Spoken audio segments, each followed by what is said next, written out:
Nakarating na nga ang Kim Pao sa California, USA.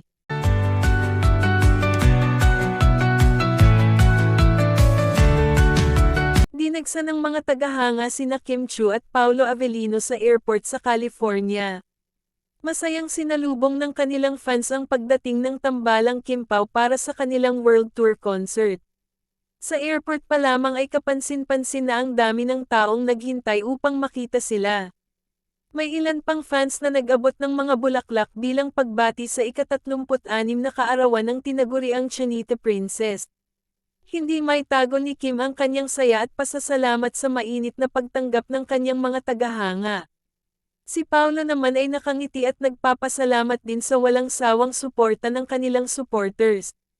Agad na kumalat sa social media ang mga larawan at video ng kanilang pagdating. Maraming netizens ang kinilig sa sweetness at closeness ng dalawa habang binabati ang kanilang fans.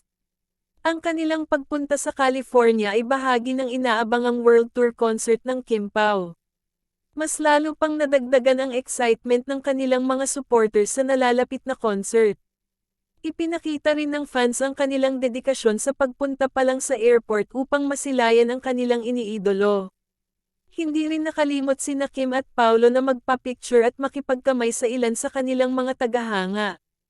Dahil dito, mas lalong tumibay ang samahan ng Kim Pao at ng kanilang fanbase. Ang naturang World Tour ay isa sa pinakamalaking proyekto ng dalawa ngayong taon.